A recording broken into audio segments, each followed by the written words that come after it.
Oui, bon, bah, je disais bonjour, je disais merci Julien. Et effectivement, donc on démarre cette webconférence sur le sujet de nos primo-licenciés et on attaque. Donc, on peut partir sur cette première slide. Alors, pourquoi s'intéresser particulièrement à ce public? Après, Julien vous l'a dit, le projet de club, le C'est projet ça. pédagogique, eh bien, on va s'intéresser à ce public et vous allez voir au travers des présentations qui vont vous être faites que c'est très intimement lié au projet de club dont nous avons parlé, au projet de club, mais aussi au projet pédagogique. Donc, on va vous proposer des expériences de terrain avec des gens qui ont expérimenté et qui vont vous partager ce qu'ils ont mis en place dans leurs établissements. Alors, pourquoi les primo-licenciés? Alors, on part d'un constat qui est assez, on va dire, qui est très parlant. C'est que si vous suivez bien vos dossiers fidélité, on a une moyenne sur l'ensemble des établissements où on voit que plus d'un primo-licencié sur deux arrête dans sa première année de pratique ou à la fin de sa première année de pratique, c'est-à-dire ne renouvelle pas sa licence, en tout cas ne recommence pas une deuxième année. Donc, c'est une grosse perte. Alors, pourquoi? Il faut se poser cette question-là. Quelle est la raison de cet abandon précoce?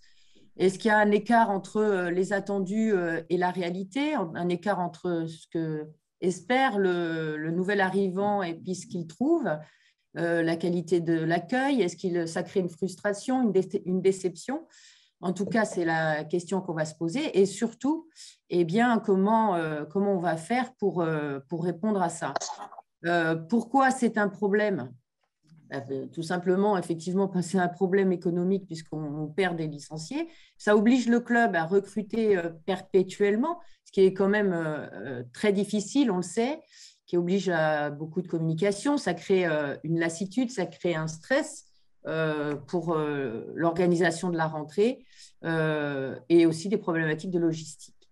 Donc, on va voir ça et on va voir notamment que la question se pose sur l'attente de ces pas encore cavaliers, de ces gens qui osent franchir la porte du centre équestre.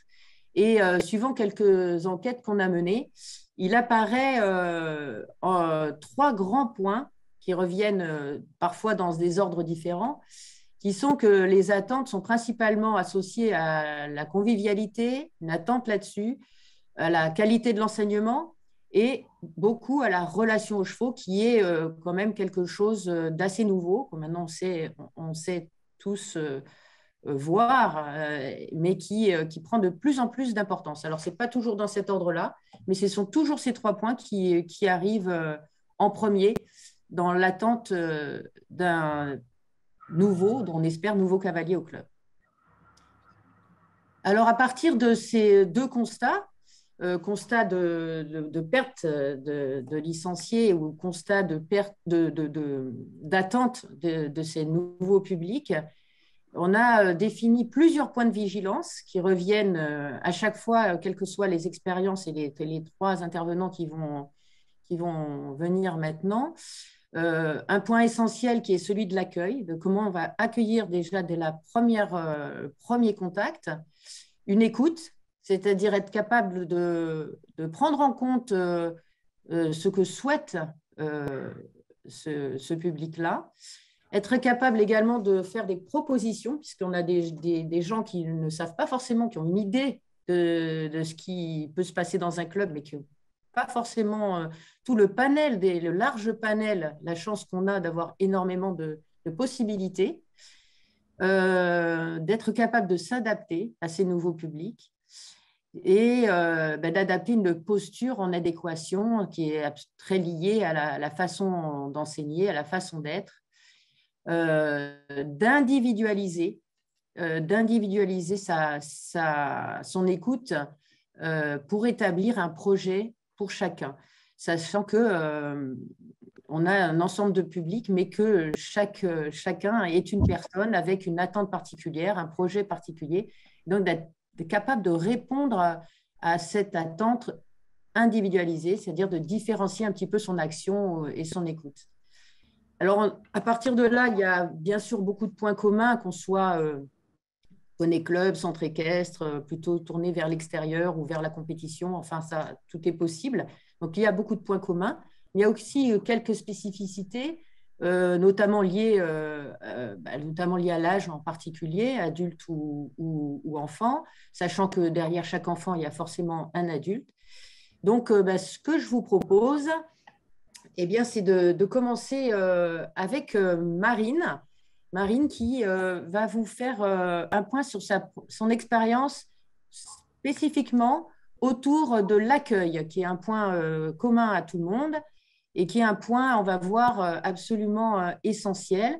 Ensuite, on verra l'expérience en Poney Club avec Anne-Sophie, puis après, avec Frédéric, plutôt avec un public adulte. Donc, Marine, eh bien, c'est à toi. Eh bien, bonjour à tous. Alors, concernant l'accueil des primo-licenciés, nous avons fait le choix, et des licenciés d'ailleurs en général, nous avons fait le choix de recruter une secrétaire qui va rester donc, qui aura plusieurs missions, mais dont la mission essentielle sera d'accueillir les gens. C'est-à-dire si quand quelqu'un rentre dans le bureau, la première mission, c'est de faire ça. Elle lâchera le travail qu'elle fait et elle accueillera ces personnes. Il y aura beaucoup d'écoute. Elle va écouter ce que les gens souhaitent et sans jamais leur couper la parole, ne pas les interrompre. Une fois que les gens ont bien exprimé tout ce qu'ils souhaitaient, elle va ressortir le point fort qui leur tient à cœur et elle va reformuler leurs demandes. En fait, ce que tu dis, Marine, c'est que le premier contact, hein, c'est ce qu'on a mis, ce que tu avais mis en titre, c'est que ce premier contact est vraiment essentiel. Il est essentiel. Ils vont se sentir tout de suite entendus, rassurés. Et ah oui, on nous a compris, on nous a écoutés et en plus, on nous a entendus puisqu'on reformule tout de suite. On fait évidemment très réduit, mais le point fort qui leur tient à cœur. Alors, on sait que c'est la peur, il y a plein de raisons. Ils n'osent pas, certains ont peur de monter, enfin, ou ils veulent apprendre juste à aller en promenade, etc. Et on leur montre qu'on a bien compris ça. Oui, et là, ce que tu précises, c'est que ce soit au club, c'est-à-dire la personne arrive directement, ou que ce soit par téléphone ou par mail, c'est la même importance, hein. C'est vraiment être à l'écoute, quoi. C'est exactement la même démarche. Quel que soit le moyen de communication, c'est la même démarche. Dès qu'ils sont en contact avec nous, ils vont se sentir écoutés. De plus, on va personnaliser l'accueil, on va se présenter très vite, donner nos prénoms et on va leur demander leur prénom, que ce soit par mail, que ce soit par téléphone ou que ce soit en présentiel. On va personnaliser très vite l'affaire. Ok, donc très important, le premier contact où on signifie vraiment aux gens qui sont importants et qu'on est dans l'écoute de leurs besoins ou de leurs envies. Et qu'on a du temps à leur consacrer. Absolument. On n'est pas entre deux choses, entre un cheval dont on s'occupe et tout ça. On est là pour eux et on a du temps à leur consacrer.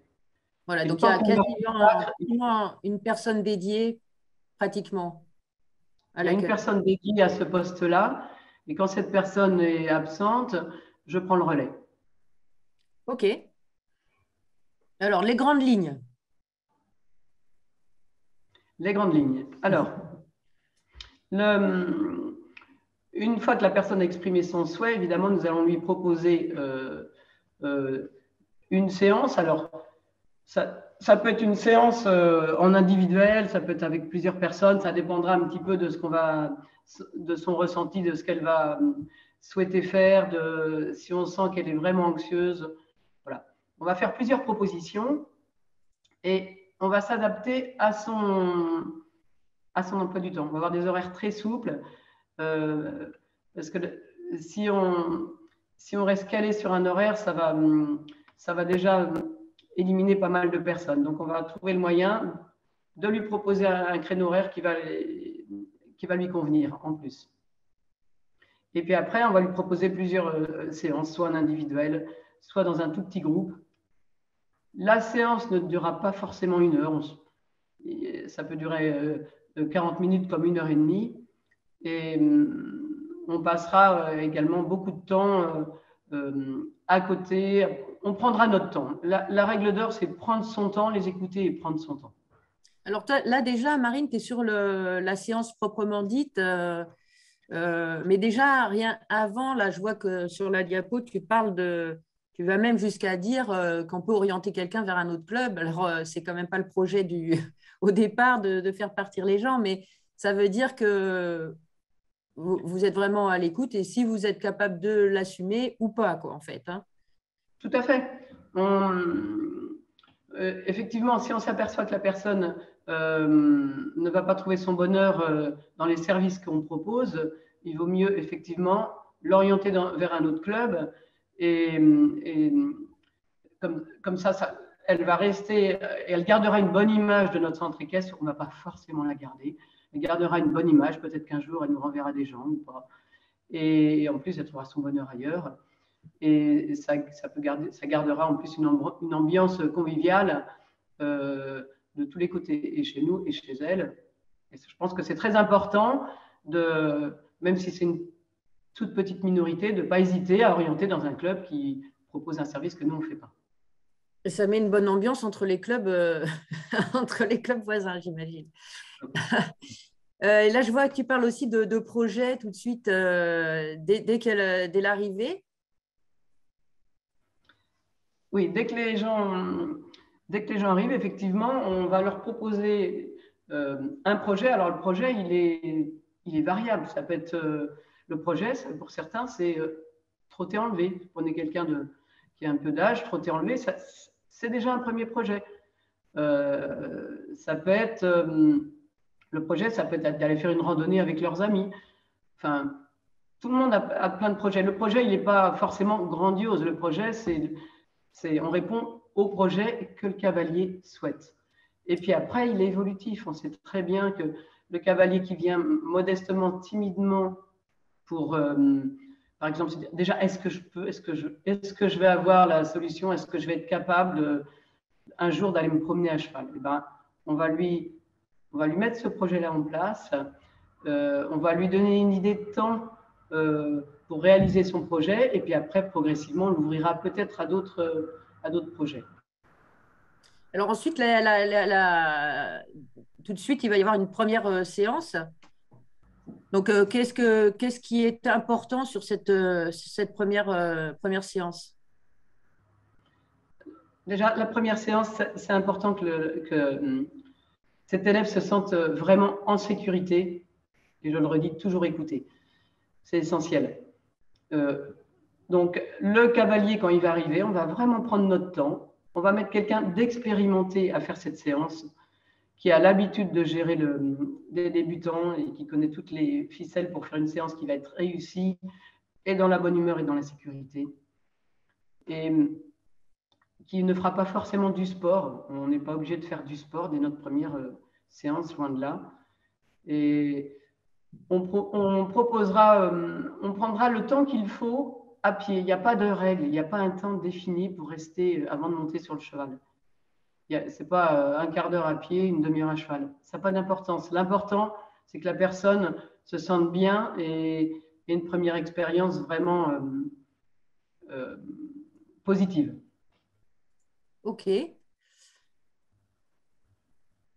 Alors, après la séance, excuse-moi, Non, mais après cette séance, ce qui est aussi important, c'est une fois que le cheval est de nouveau dans son box, c'est de nouveau de discuter avec la personne et de faire un petit état des lieux de la séance qu'elle a aimée, ce qu'elle a moins aimé, etc. Et de nouveau, écouter ce qui lui a plu ou pas plu. Généralement, honnêtement, c'est largement positif. Et de nouveau, elle va se sentir entendue et tout. Et ça va lui donner envie de continuer cette expérience. Un petit débriefing, histoire de peut-être réévaluer l'objectif ou de se conforter dans cet objectif. Quoi. Tout à fait. Ensuite, tu parles d'intégration très rapide à la vie du club. Oui, puisque alors la personne qui arrive dans un centre équestre, évidemment, elle n'a qu'une envie, c'est d'avoir une vie aussi sociale. Et bon, chez nous, nous avons 2 événements majeurs qui sont très connus de nos licenciés, c'est la fête de Noël et la fête de club du mois de juin. Ce sont 2 grosses fêtes très conviviales. Et dès qu'on peut, on les prévient, on les informe de ces 2 événements, parce que ce sont vraiment 2 grands événements. On les informe de ces événements, on les invite et on leur propose, s'ils le souhaitent, de participer à ces événements-là en donnant un petit coup de main et tout ça. Alors, au début, ils ont peur de ne pas avoir la capacité de nous aider. Donc, tout de suite, on les informe, on les rassure et tout ça. Et c'est une très bonne intégration dans une équipe et dans un centre équestre. Donc, Ça marche bien. peu importe le niveau de compétence, tout le monde est bienvenu et dès le début, on intègre, parce qu'on a parfois tendance à s'appuyer sur les anciens ou les experts, comme ça, quand on fait des événements. Mais là son idée, c'est de vraiment, dès le début, quel que soit son niveau, ben, on peut participer et y met une grande importance et ça aide beaucoup à intégrer le cavalier dans le club, quoi. Ouais, ça aide beaucoup l'intégration. Et puis, ça fait une nouvelle énergie en plus dans les équipes. Oui, absolument. C'est-à-dire, c'est pas seulement un effort pour intégrer le cavalier débutant, mais c'est aussi une ressource nouvelle, une énergie nouvelle, quelqu'un qui a forcément quelque chose à apporter, même s'il n'est pas un grand cavalier. Exactement. OK. Ben, on a vu qu'il y avait vraiment des efforts à faire sur l'accueil, en tout cas, pas, sans parler d'efforts, mais en tout cas un point clé de vigilance sur l'accueil et que, notamment dans ton club, ben, c'est quelque chose que vous prenez très au sérieux. J'ai vu que tu confiais vraiment les débutants à des enseignants expérimentés, donc ça c'est aussi un point, je pense, très important que ce ne soit pas le stagiaire qui accueille pour la première séance, mais quelqu'un vraiment qui, à la fois qui a une expérience, une compétence, une expérience, mais aussi qui est capable de parler des produits du club et qui va pouvoir relancer le cavalier, quoi. Tout à fait. Ouais, c'est primordial. OK. Tu as quelque chose à rajouter? Non, je vais laisser la parole au suivant. Bon, ben, merci beaucoup, Marine. Donc, si vous avez encore des questions pour Marine, n'hésitez pas à les envoyer par message. Et on passe maintenant à l'expérience en Poney Club avec Anne-Sophie, c'est à toi, et qui nous présente notamment, je pense qu'elle a 5 outils. Elle a défini 5 outils particuliers pour justement bien s'occuper de ses primo-licenciés, puis faire tout pour qu'ils soient là la deuxième année et les années suivantes. À toi, Anne-Sophie. C'est ça, bonjour à tous. Oui, donc moi je suis dirigeante d'un poney club et donc on accueille principalement des enfants et des adolescents, plutôt des petits niveaux, on s'arrête à peu près au galop 6. Donc on fait beaucoup de débutants dans l'année et du coup on a essayé de modéliser 5 outils qui nous permettent de conserver le primo-licencié l'année suivante. Et le premier outil, c'est la prise en charge des primo-licenciés. Alors, je rejoins tout à fait ce que Marine a développé dans la première partie. Je me suis rendu compte également que d'accueillir les cavaliers, les nouveaux cavaliers, c'était un vrai métier, qu'il ne fallait pas le faire entre 2 reprises ou entre 2 portes. Donc moi, ça fait 2 ans que je passe mes mercredis, vendredis et samedis derrière le bureau pour justement accueillir nos cavaliers annuels, mais aussi les visiteurs et du coup créer ce premier lien en fait avec le cavalier et les parents. Ne me dis pas que tu restes tout le temps dans le bureau, Anne-Sophie. Non, je ne fais pas que ça, mais quand il y a du monde, je me libère évidemment pour ça. C'est aussi moi qui fais les séances d'initiation et les baptêmes poney, par exemple. Dans la grosse majorité des cas, c'est moi qui le fais pour essayer de communiquer. Ça rejoint ce que disait Marine sur l'expérience qu'il faut pour bien prendre en charge dès le départ ces nouveaux arrivants. Exactement. Alors, nous, nos cavaliers annuels se réinscrivent dans le courant du mois de mai. Et la fête du poney, vous la connaissez certainement, elle a lieu fin mai ou début juin. C'est des portes ouvertes Alors, j'y reviendrai un petit peu plus tard, mais pour nous, c'est aussi le début des inscriptions, des nouvelles inscriptions pour la rentrée de septembre. Ok, donc là, tu fais un focus pour accueillir les nouveaux. Enfin bon, c'est ton inscription annuelle pour tout le monde, mais aussi tu en profites sur les portes ouvertes pour déjà accueillir d'une façon organisée sur une journée, quoi. Alors, même sur une après-midi, on ouvre les portes à 14 h et c'est le début des nouvelles inscriptions pour la rentrée de septembre. Hein, parce que ceux qui veulent se réinscrire sont déjà passés en priorité dans le courant du mois de mai. Et donc, c'est une grande fête avec nos cavaliers de club et les nouvelles inscriptions. Donc, il y a vraiment un temps dédié pour les nouvelles inscriptions qui perdurent après dans le courant du mois de juin, juillet, août, bien sûr, mais la grosse majorité se passe cet après-midi-là. Ouais, j'imagine bien que tu accueilles quand même toute l'année des gens qui veulent s'inscrire, mais là, ça permet vraiment d'avoir une journée dédiée et vraiment, on est complètement disponible pour cela, quoi. Ouais, exactement. Et donc, du coup, lors de l'inscription, dans l'idéal, on essaye de présenter les monitrices. Enfin, moi, je travaille avec 2 monitrices, les monitrices qui vont participer aux séances toute l'année. On fait visiter les installations équestres. Ils se sentent tout de suite chez eux, en fait. Et on explique le déroulé de la première séance ou d'une séance type. C'est assez important parce que je pense que tout à chacun, enfin, quelle que soit la personne, quand on pratique une nouvelle activité ou qu'on arrive dans un nouveau lieu, on peut avoir des appréhensions. Et du coup, le fait d'expliquer comment ça va se passer, tout de suite, ça rassure les parents et les enfants, pour nous en tout cas. Et on distribue un dossier de rentrée avec plein d'informations à l'intérieur. Alors, qu'est-ce qu'il y a comme info dans ton dossier ? Alors, dans le dossier de rentrée, il y a plein de choses, notamment le planning annuel des séances et des activités. Donc, ils savent exactement quand il y a poney, quand il n'y aura pas poney. Le projet pédagogique du club, un document qui présente la structure, pas un document lambda, un document qui présente vraiment la structure, ses atouts, ses labels qualité, ses particularités. Et un document qui présente l'ensemble des prestations qu'on peut proposer tout au long de l'année. Parce que les cavaliers, des fois, ne soupçonnent même pas qu'on peut faire ça. Alors, du coup, le fait de leur donner un document avec tout ce qu'on peut faire permet de mieux vendre après les prestations. Oui, ça, j'imagine que tu es dans l'échange, enfin, les monitrices et toi, vous expliquez tout ça.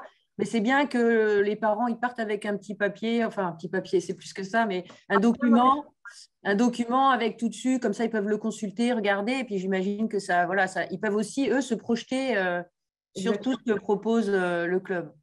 Ils arrivent en septembre et ils savent à peu près où ils vont et qu'est-ce qu'ils vont faire. Ça montre aussi que le club, il a d'abord des ressources, mais aussi des compétences au niveau du projet pédagogique et tout. Ça rassure bien les parents qui sont bien en attente comme ça de cette qualité-là. Ouais, il faut mettre en avant les points forts de la structure, c'est sûr. Absolument. Alors, deuxième outil. Deuxième outil, donner un objectif au cavalier. Alors là, on est parti en septembre. On a fait un petit bond en avant dans le temps. On laisse passer un petit peu la rentrée et ensuite, on essaye de donner un objectif à chaque cavalier, un objectif personnalisé. Alors, il peut s'agir de tout et n'importe quoi. Ça peut être une compétence particulière, un examen, une découverte d'une discipline, un spectacle ou un événement. Après, à voir ce que vous voulez mettre derrière, mais il faut que ça soit vraiment raccord avec les souhaits du cavalier. Et puis, les souhaits en association avec ton expertise, c'est-à-dire il faut que ce soit des souhaits qui soient réalistes aussi, quoi. Il faut que ce soit des souhaits qui soient réalisables, bien sûr. Mais il faut que ce soit vraiment quelque chose qu'on construit ensemble. Okay. L'avantage, c'est que le cavalier, il se projette vraiment dans sa pratique et du coup, il devient acteur. Il n'attend pas que ça vienne à lui, c'est lui qui s'investit et qui garde sa motivation. Tout à fait, très important. Du coup, donc on revient là à ce que disait aussi Marine, hein, donc on retrouve un peu des choses. Là, l'objectif, c'est très important, qu'ils ne sont pas dans le vide. Ils ont vraiment un objectif et comme tu disais, ça peut être vraiment très différent. Marine parlait pour un adulte déjà à trotter enlevé, ça va être un grand challenge. Et pour d'autres, ça peut être de la compétition, mais ça peut être un passage examen ou un passage examen qui permet d'aller en compétition ou en randonnée, etc. Mais c'est bien de le mettre, enfin, de le clarifier et de l'exposer pour que tu puisses planifier ensuite les moyens de parvenir à cet objectif. Planifier et tout au long de l'année, il ne faut pas hésiter à revenir sur cet objectif, à se recentrer, que ce soit les monitrices ou le cavalier, et ça fait du bien. Ça nous aide. Oui, parce qu'il y a des objectifs à plus ou moins long terme. On peut avoir un objectif à 1 an, à 2 ans, et puis des objectifs intermédiaires pour permettre aussi que ça ne soit pas trop loin, que l'objectif ne soit pas trop difficile à atteindre et qu'on ait entre-temps des objectifs intermédiaires. Il faut garder sa motivation. Ouais. Et puis qui permettent de vérifier qu'on est bien dans cette progression. Hein. Et qu'on avance. OK, si c'est bon, on passe au 3e outil. Très bien. Apprendre le cheval dans sa globalité. Alors nous, on ne parle pas de reprise, on parle de séance. Et elle dure entre 1h30 et 2h en fonction des niveaux des cavaliers. En fait, l'objectif, c'est d'apprendre le poney dans sa globalité, vraiment dans son ensemble. Ça veut dire qu'au cours de l'heure 30 ou les 2 heures où on a nos cavaliers, on va aborder plein de sujets différents. Ça peut être donc le comportement, les soins, le travail à pied, la pratique autour du cheval, l'hippologie et bien sûr de la pratique équestre. Mais tout ça mélangé pour essayer de balayer tous les domaines qui se rattachent au poney et au cheval. C'est intéressant, Anne-Sophie, là, ce que tu dis, parce que on est on sait bien tous les centres équestres, enfin en tout cas les anciens comme moi, qu'on vendait toujours ce format 1 heure et toujours de l'équitation, où on se mettait nous-mêmes dans la difficulté quand ce n'est pas de l'équitation, on ne paye pas, quoi, en gros. Hein, ce n'est pas une séance, ce n'est pas un apprentissage, c'est rien. Et là, il faut vraiment saisir cette opportunité que la demande de relation au cheval, la demande de connaissance du cheval. Et là, tu le fais en annonçant des séances globales. J'aime beaucoup ce terme que tu as choisi de cheval global, où on apprend tout ce qui va autour du cheval, sur le cheval, et sans forcément définir un timing de temps à cheval ou de temps à pied. C'est aussi un peu ce que disait Marine tout à l'heure avec les adultes. Oui, c'est ça. Nous, on essaie vraiment de valoriser tout ce qui tourne autour du poney. Ils apprennent à monter à poney aussi, hein, bien sûr, mais ils ne font pas que ça et ça permet de valoriser la préparation du poney, les soins, le travail à pied, l'hippologie. Voilà, tout ça. Alors, il y a d'autres, moi je ne le fais pas, mais il y a d'autres centres équestres qui le font et à qui ça fonctionne très, très bien pour mettre en place ce système, enfin, cette valorisation de tout ce qu'il y a à côté de l'équitation pure et dure, on va dire. Ils mettent en place un système de parrainage. Donc, en fait, c'est un tutorat entre les cavaliers expérimentés et les nouveaux cavaliers. Les cavaliers expérimentés viennent pendant les séances de débutants pour les aider à sceller, mettre le filet, prendre les pieds, ranger la selle. Enfin, voilà, on peut tout imaginer. C'est un système qui est intéressant parce qu'il y a une vraie valorisation des anciens cavaliers où ils se sentent responsables d'une mission et vraiment valorisés. Et les nouveaux cavaliers, tout de suite, se sentent intégrés dans le club. J'ai vu passer une question de quelqu'un qui est sur ce système-là. J'ai plus le texte en face de moi, donc je ne vois plus le prénom, qui exprime, si j'ai bien compris, la difficulté de vendre la partie à pied. Mais du coup, dans ton système où tu vends une séance globale, finalement, tu résous, tu vas peut-être nous dire si c'est compliqué chez toi, tu résous ce problème-là en disant pas, il y a d'une part l'équitation, d'autre part le travail à pied, enfin, le travail à pied entre guillemets, ou autour du poney, mais une séance où il y a de tout, quoi. En fait, pendant l'inscription, il faut vraiment expliquer qu'on fait ça, que l'équitation, c'est pas que de monter à cheval. C'est pas que de monter à cheval, c'est un ensemble de plein de choses. Et franchement, les enfants, comme les adultes, adorent. Il faut vraiment pas s'en priver. Ils aiment vraiment passer du temps à côté du poney.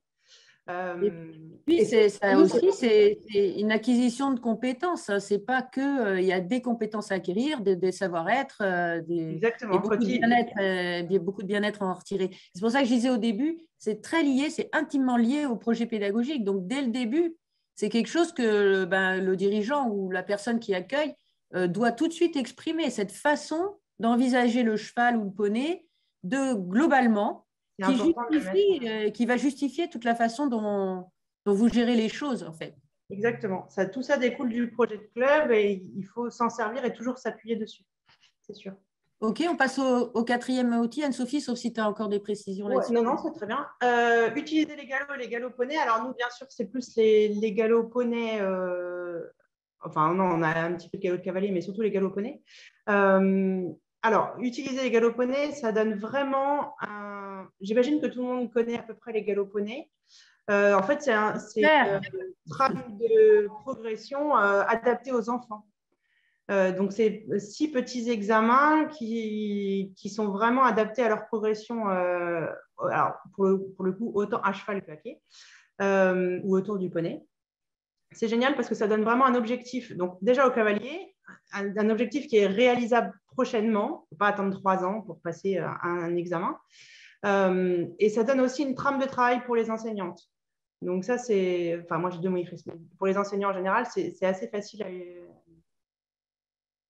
à mettre en place. Ça va être des compétences réalistes et surtout, ça acte les progrès de chacun. Et du coup, ça rassure les parents. Les parents, ainsi, en validant les examens, ils se rendent compte qu'on n'a pas joué à 1, 2, 3 soleils toute l'année. Uniquement, les enfants ont vraiment acquis des compétences et des connaissances. Du coup, ça fidélise forcément les cavaliers. Il faut savoir qu'à l'échelle nationale, 70% des cavaliers qui ont passé un examen dans l'année renouvellent leur licence l'année d'après. Donc, c'est 20 points de plus que ce que tu disais, Emmanuel, tout à l'heure, avec un cavalier sur 2 arrête. Donc, il y a vraiment une valeur ajoutée à ces galops. Il ne faut pas hésiter à s'en servir, en fait. La seule chose, c'est qu'il faut faire attention à comment on valide les examens. En fait, la validation des examens, elle ne doit pas se faire de manière automatique, mais bien d'une manière valorisante pour le cavalier. Le cavalier, il travaille, il acquiert des compétences, il passe un examen et du coup, il obtient son diplôme. C'est ce cheminement-là, en fait, qui va faire que le cavalier va se sentir valorisé par l'examen. Ouais, c'est-à-dire tu donnes de l'importance au moment de l'examen, tu le rends un peu protocolaire, officiel, ouais. Et c'est d'autant plus séduisant pour le cavalier que voilà, il est mis en valeur parce que c'est vraiment un moment important dans sa vie de cavalier qui fait que ça a du sens et de l'importance. Exactement. Ouais. Nous, on organise des journées d'examen un peu protocolaires dans l'année, mais où les cavaliers passent sur différents ateliers pour valider les différents points de chaque examen. Mais ce qui est important, c'est déjà, il ne faut pas envoyer un cavalier sur une session d'examen s'il n'est pas prêt. Il faut éviter l'échec au maximum. Mais ce qui est important, c'est qu'il va passer son diplôme, il va passer son examen et il va repartir avec son diplôme. Le jour J, moi, je suis dans le bureau, je valide les examens au fur et à mesure et j'imprime les diplômes, on fait une remise des prix, vraiment pour applaudir les cavaliers, en fait, pour qu'ils se sentent vraiment valorisés dans leur progression. C'est l'intérêt de s'en servir. Voilà, il faut optimiser les galops, c'est-à-dire, OK, il y a un guide des galops, il y a un outil fédéral qui permet de s'appuyer là-dessus. Mais c'est comme la cuisine, hein, ce n'est pas parce que c'est déjà fait qu'il ne faut rien faire. Donc, vraiment, tout ce que tu mets autour, c'est très, très important. Tu parlais aussi, on parlait ensemble du fait que les galops poneys permettent aussi d'avoir des objectifs intermédiaires. Donc, on peut aussi complètement découper et surtout, à des âges des petits comme ça, c'est important de découper un peu l'année, de ne pas avoir des objectifs trop lointains. Et on peut tout à fait passer un poney de bronze, argent, or, enfin voilà, par trimestre en gros, hein, dès le début. Selon l'âge, en fait, hein, en fonction de l'âge des enfants, bien sûr. En fonction de l'âge, bien sûr. Mais nous, les enfants de 5-6 ans qui débutent en début d'année, si l'année est complète, au mois de juin, ils sont poney d'or. Oui. C'est réaliste. Du coup, ça permet de les accrocher Et puis en fin d'année, de les propulser sur un nouvel objectif, puisqu'ils vont continuer ce programme dont les parents sont aussi au courant. Et je pense que c'est important pour eux de voir qu'il y a du fond et qu'il y a aussi quelque chose qui va se passer après. Parce qu'un objectif de fin d'année, c'est bien, mais il ne faut pas qu'ils partent juste après. Hein. Donc, il faut aussi pouvoir les relancer sur l'année d'après. Et c'est un outil qui permet de relancer sur l'année suivante. Oui, c'est sûr. C'est sûr. OK, donc merci. Encore un 5e outil. Et c'est le dernier, faire vivre une expérience à un moment de convivialité ou une ambiance. Alors en fait, moi je suis persuadée que les cavaliers viennent au poney club pour le poney et le cheval, mais ils y restent pour autre chose en fait. Et c'est cette autre chose qu'il va falloir essayer de leur faire vivre à un moment dans l'année. Et cette autre chose, c'est principalement un événement qui rassemble tous les cavaliers du Poney Club. Tous les cavaliers, quel que soit l'âge, quel que soit le niveau. Voilà. Alors, ça peut être plein de choses, hein, une animation, une fête de club, un goûter, tout ce que vous voulez mettre en place fonctionne. Il faut mettre en place un ou plusieurs événements dans l'année qui rassemblent tous les cavaliers du club. Alors, nous, on en fait 3 principales. Donc, j'en ai parlé tout à l'heure. La première, c'est la fête du poney. Si on peut avancer une diapo. La fête du poney, donc, où c'est nos portes ouvertes, en fait, hein, pour les portes ouvertes du mois de juin. C'est important parce que nos cavaliers institués, nos cavaliers du club vont venir et vont vraiment participer à ce moment de convivialité, accueillir les visiteurs et les futurs cavaliers. Et c'est vraiment un témoignage de l'ambiance du club. Ensuite, on a la fête de Noël, donc en décembre, bien sûr. La fête de Noël, c'est une fête qui est ultra importante parce que c'est la première fête des primo-licenciés. Alors, nous, on organise un grand jeu sur le thème du poney et du cheval et de Noël, bien sûr. Mais c'est la première expérience qu'ont les primo-licenciés de cette très grande famille du Poney Club, en fait. Et enfin, la dernière fête, c'est la fête du club au mois de juin, qui est le point d'orgue de l'année scolaire. Elle est importante parce que les cavaliers, on va souvent les perdre en juillet, en août. Bien sûr, il y en a qui vont venir faire des stages pendant les vacances, mais la plupart du temps, on les perd en fin juin et on les récupère qu'en septembre. Donc, cette fête du club, nous, c'est le dernier jour de l'année scolaire. Et elle est importante parce que c'est le souvenir qu'ils vont garder tout l'été, le souvenir du Poney Club qu'ils vont emmener avec eux tout l'été, en fait, pour revenir au mois de septembre. Donc, on s'appuie sur ces 3 fêtes-là pour… on voit que l'aspect de convivialité, c'est extrêmement important. Et tu disais aussi en aparté, on a tendance un peu à s'adresser beaucoup à nos anciens, à nos cavaliers de compète, à nos habitués, et qu'il fallait vraiment être vigilant sur ce point, des petits débutants, des nouveaux, de bien les considérer autant et de s'adresser à eux autant, quoi. Et ces fêtes-là, ça permet de le faire.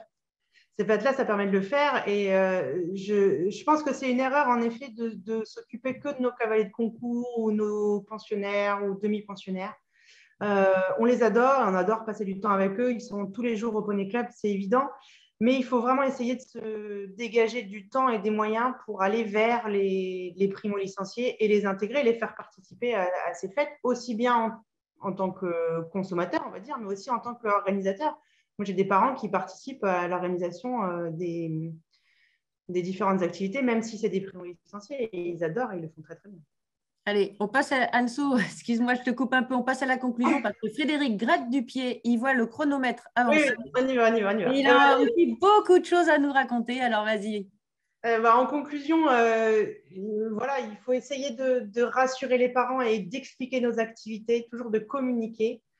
Donc, je viens de le dire à l'instant, de se dégager du temps et des moyens pour s'occuper des primo-licenciés, de les intégrer dans nos activités et toutes nos activités, et essayer de les faire participer, même si, oui, ils sont débutants et ils ont peu de capacité, je suis sûre que vous allez trouver des moyens de les intégrer. Et le plus important, c'est de faire du club un lieu de vie, et de créer cette notion de groupe et de famille, parce que la notion d'appartenance est vraiment un facteur de fidélisation.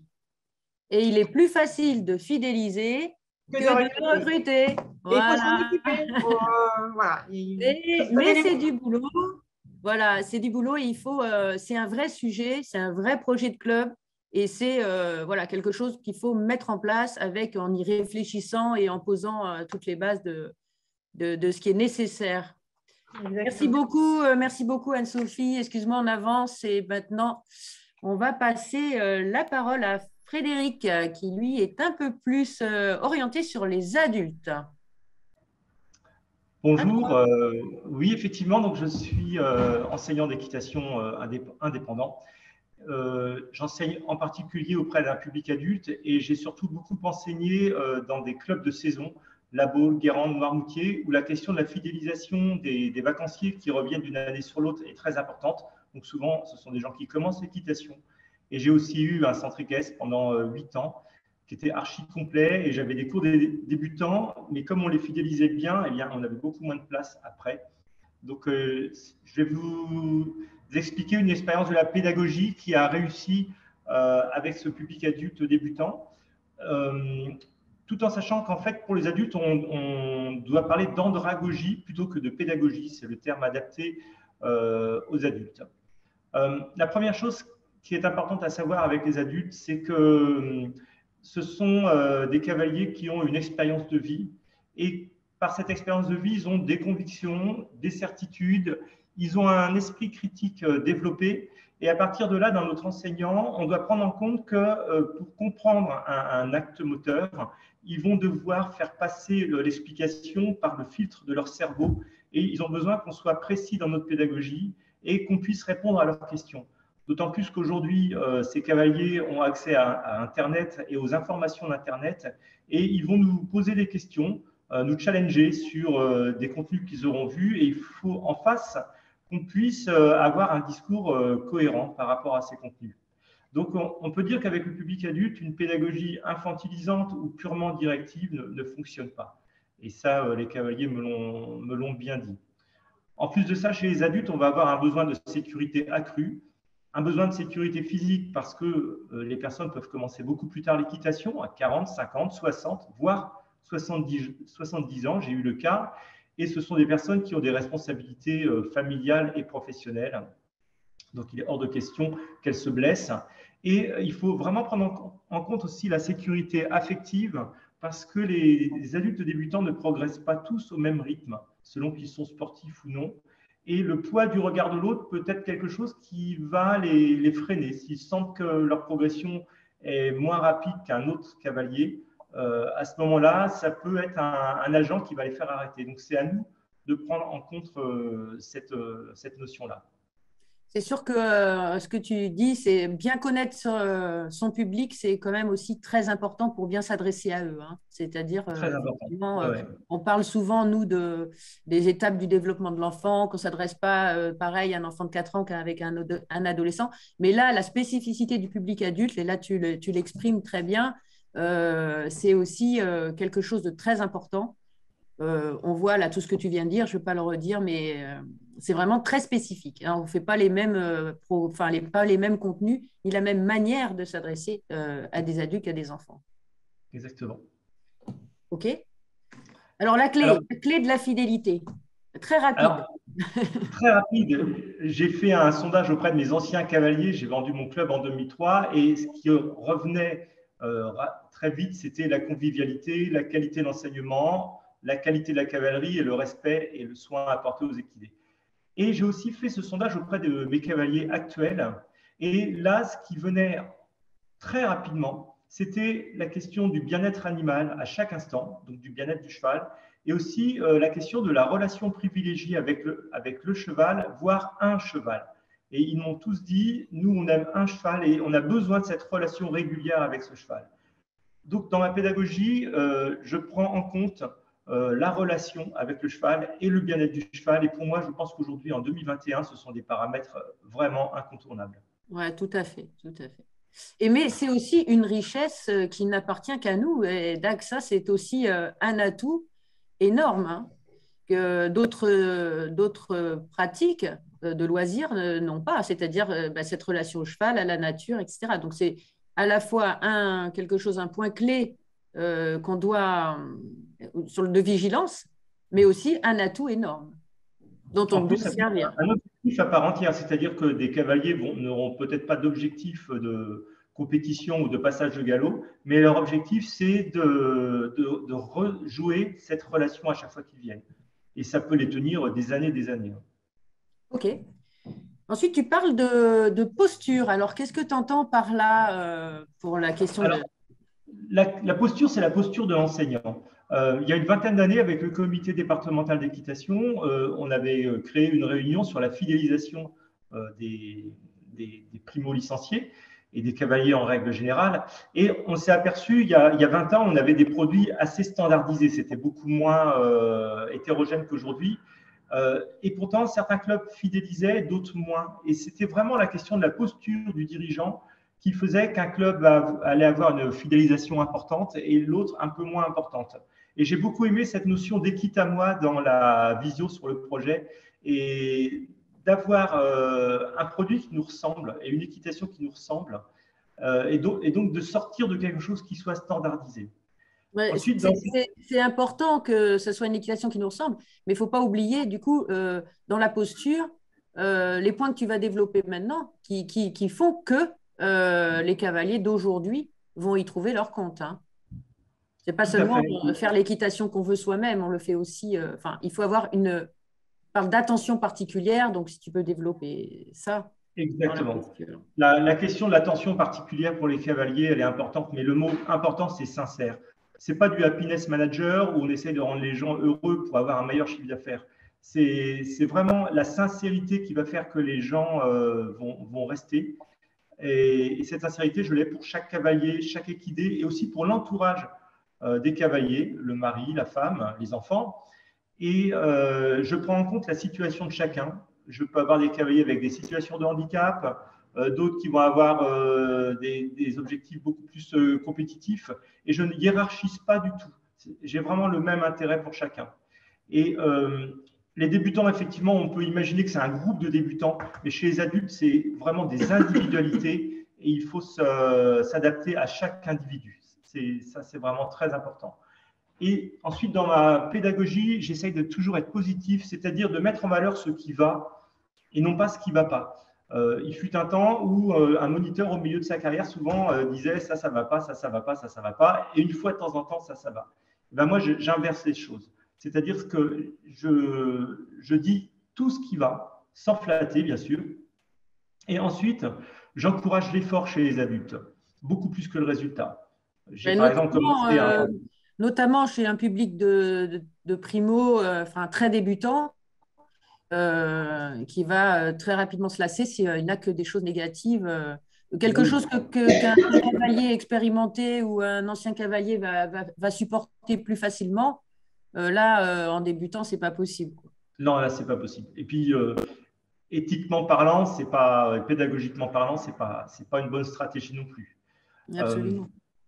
Et pour pouvoir justement avoir cette pédagogie positive, il faut proposer des exercices qui soient adaptés. Donc, pas trop simple, autrement l'ennui arrive, mais pas trop compliqué non plus. Parce que si c'est trop compliqué, vous êtes toujours dans ça va pas, ça va pas, ça va pas.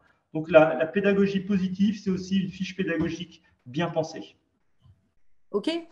Merci. Là, le thème suivant, c'est la cavalerie. Et on sait bien sûr qu'on n'est rien sans nos chevaux et nos poneys. Mais là, au niveau du débutant, ça prend encore plus de sens. Hein. Oui, et en particulier chez le débutant adulte. Alors, il va sans dire qu'il nous faut des chevaux avec des tempéraments faciles, qui s'entendent bien avec les autres équidés, qui ont une vie sociale si possible, et aussi des modèles confortables. C'est-à-dire que le trotteur de réforme des années 80-90, c'est plus possible aujourd'hui avec un public de cavaliers adultes débutants. Et aussi, je donne à mes chevaux une éducation spécifique. Je veux que mes chevaux répondent très bien aux aides. C'est-à-dire que lorsque le cavalier pose une demande au cheval, il faut qu'immédiatement il y ait une réaction. Parce qu'autrement, d'une part, le cavalier prend de mauvaises habitudes, mais en plus, il ne comprend pas le sens de l'enseignement si le cheval ne réagit pas à ce qu'on lui demande. Et dans l'éducation que je donne aux chevaux, je leur apprends aussi à avoir une certaine autonomie dans la manière de gérer leur posture pour bien porter le cavalier. Alors, ça, ce sont des thèmes que je vais développer au moins dans une formation à la mode Mouton. Oui, on va être obligé de ne pas rester trop longtemps là-dessus, bien que ce soit un thème complètement passionnant et très intéressant. Mais bon, pas facile à faire en visio aussi, hein, c'est plus pratique. Quand tu parles que le cheval répond aux aides très, très facilement, Oui. est-ce que ce n'est pas aussi compliqué un cheval qui va être très sensible avec un cavalier qui n'a pas une grande fixité ou qui va peut-être pas forcément être très coordonné? Comment tu gères ça? Alors, très sensible, non, il sera à l'écoute, mais il ne va pas sursauter. Et précisément, donc ce sont des chevaux calmes à la base. Et ces chevaux que j'ai formés, je les ai aussi fait monter par des personnes en situation de handicap qui ont des mouvements involontaires. Et les chevaux sont capables de trier les mouvements. C'est assez étonnant, mais ils savent le faire. Donc, ce n'est pas parce qu'il y a sensibilité qu'il y a énervement. En revanche, ça permet au cavalier immédiatement de travailler avec des aides justes et de prendre de bonnes habitudes et non pas des mauvaises habitudes qu'il va falloir ensuite éliminer. D'accord. Ok, ok. Ensuite, tu parles de relations. Alors, on a de la chance, on est une pratique qui a de multiples relations.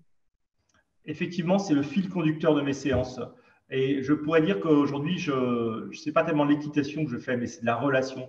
Alors, la relation, elle est à plusieurs niveaux. Elle est entre le cavalier et l'enseignant, donc il faut être très disponible, et Samarine l'a très bien dit. Et ce qui m'intéresse moi le plus, c'est la relation entre le cavalier et le cheval. Et tout de suite, je fais comprendre au cavalier, dès la première séance, dès la première leçon, que le cheval est un animal de relation qui a des émotions. C'est important qu'ils comprennent ça. Et là, je n'ai plus de groupe de débutants, mais si j'en avais de nouveaux, la première chose que je ferais, c'est de les emmener rencontrer le cheval au pré et de leur apprendre qui est un cheval dans un contexte social. En Ensuite, plus, à pied, ils sont demandeurs de ça. Donc, quelque part, on est clairement, on organise, vraiment dans leur attente, hein. je suis co-animateur de stages en région parisienne où on ne fait que ça et les stages sont pleins. Donc, pas de stress par rapport à ça, on peut vraiment y aller. Ensuite, à pied, pendant la préparation et la phase de pensage, je leur apprends les signes de bien-être et de mal-être que le cheval peut envoyer et aussi je leur apprends à ajuster leur action en fonction des signaux envoyés. Et cette question de la relation, je vais la garder à cheval, c'est-à-dire qu'à cheval, je vais leur permettre de comprendre et de sentir comment fonctionne le cheval. Et ainsi, on passe du cheval objet, le cheval qu'on faisait tourner à droite, à gauche, arrêter, galoper, au cheval sujet dont on perçoit les réactions. Mais c'est plus un outil, c'est un partenaire. Et voilà, et c'est vraiment ce que cherchent les gens, donc c'est bien. Et au même temps, Oui, on peut comprendre a posteriori, parce qu'on a tous commencé un peu différemment, mais aujourd'hui, on se dit, bah, pourtant c'est une évidence, comment faire d'être bien et de se sentir en confiance sur quelque chose de vivant qu'on ne comprend pas, et donc on ne comprend ni les réactions, ni les expressions. Donc ça paraît tout à fait logique et cohérent aujourd'hui, et on se demande comment on a pu passer à côté de ça. Ben, je pense que pour les cavaliers adultes, c'est très important de savoir qu'ils ont un contrôle parce qu'ils sortent les choses. S'ils n'ont pas la sensation, ils se sentent moins en sécurité. Et ensuite, et je vais aller là-dessus, j'essaye de faire en sorte que la relation entre le cavalier et le groupe fonctionne bien. Donc, je permets une émulation de groupe dans laquelle je ne suis pas le centre. C'est important. Je veux que le groupe fonctionne sans moi. Déjà pour me libérer du temps et aussi parce que je ne trouve pas sain d'être une sorte de figure charismatique, de gourou. Je m'attache à présenter chaque nouveau cavalier au groupe et le groupe à chaque nouveau cavalier. Et j'encourage beaucoup l'entraide, en particulier parce que j'ai aussi des cavaliers en situation de handicap dans mes groupes. OK. Ensuite, on parle du format, et ça, c'est vraiment un sujet récurrent. Donc, sur nos 3 intervenants, le format de séance est complètement à repenser. On est dans des schémas un peu à l'ancienne sur lesquels on est habitué, hein. L'école, c'est comme ça. Dans notre vie, pratiquement toute notre vie, on est soumis à cette séance d'1 heure, cette fameuse reprise. Et là, c'est quand même quelque chose qui nous faut questionner complètement aujourd'hui, hein. Bah, complètement, d'autant qu'on part avec des cavaliers débutants, donc c'est le moment de changer les choses parce qu'ils n'ont pas d'historique. Donc, c'est avec eux, et surtout, on en a beaucoup qui arrivent avec les suites du Covid. Donc, c'est maintenant qu'on peut faire ce changement-là. Donc, moi, je l'ai repensé depuis très longtemps. Et dans les premières séances avec les débutants, la période de préparation de soins est incluse dans la séance. Et ensuite, il y a du travail à pied dans toutes mes séances. Pourquoi? Parce que déjà, c'est un catalyseur de tact équestre. Ce que les cavaliers vont sentir à pied, ils le sentiront beaucoup mieux à cheval. Ensuite, parce que les exercices que je leur fais faire à pied, c'est ceux ensuite qu'ils feront à cheval. Donc, ils le comprennent beaucoup mieux à pied, sans le déséquilibre et le mouvement. Et en plus, ils peuvent avoir une vision globale de l'attitude du cheval. Ça permet en plus un premier échauffement pour le cheval et pour le cavalier. Donc, on rentre dans le travail beaucoup plus vite ensuite. Et ça me permet de positionner le cavalier directement en éducateur du cheval, même dès la première séance. Résultat, les cavaliers passent entre 40 et 50 minutes à cheval. C'est tout à fait suffisant et surtout, c'est cohérent pour le cheval parce que nous, professionnels, quand on travaille un cheval, c'est rarement plus de 30 minutes et dans une attitude juste. Un cavalier débutant, il n'aura pas un cheval tout le temps sur la main. 40 à 50 minutes, c'est bien suffisant. Et je n'ai jamais eu de cavalier qui me dise ça ne me convient pas, ce n'est pas un format de séance normal. Ça ne m'est jamais arrivé. C'est nous qui nous mettons des freins à tout ça, mais on a les moyens d'expliquer et d'avancer sur ce sujet de façon beaucoup plus optimale. Clairement. On va enchaîner, Frédéric, excuse-moi, mais on commence déjà notre timing. Donc, si ensuite, tu peux… Ma pédagogie, elle est vraiment centrée et pensée pour le bien-être des cavaliers et des chevaux. Et pour ça, j'explique aux cavaliers débutants, dès la première heure, des notions de biomécanique du cheval. Comment le cheval doit-il se positionner pour bien porter un cavalier? C'est très facile à faire comprendre. Ensuite, je base ma pédagogie sur les sensations. Et la posture du cavalier, je l'ai pensée pour qu'il prenne des sensations du cheval, qu'il sente le cheval bouger et qu'il sente le cheval le mobiliser, le bouger, le cavalier. Et je donne au cavalier à chaque instant les signaux envoyés par le cheval, de bien-être, de mal-être, même les plus infimes, pour que le cavalier puisse se construire une banque de données de sensations justes. Et tout de suite aussi, j'apprends au cavalier à avoir des aides mesurées, parce que ce sont de bonnes habitudes et que je préfère qu'ils prennent de bonnes habitudes directement. Et c'est quelque chose qui maintient l'éducation du cheval, alors que le coup de talon, ça détruit l'éducation du cheval, pour donner un exemple. Et ma pédagogie est aussi basée sur le confort. Donc, la posture que je donne au cavalier le rend confortable à cheval. Je peux utiliser du matériel spécifique, une selle creuse par exemple. Et je m'attache aussi au confort du cheval. Et le cheval est confortable parce que le cavalier en perçoit les réactions et aussi parce qu'il sent un cavalier qui est dans une posture aidante. C'est pour ça que la question de la posture est pour moi très importante. Et aussi, je ne fais jamais travailler sans étrier. Jamais, jamais, jamais. Ce n'est pas utile dès lors qu'on travaille de manière très précise la posture.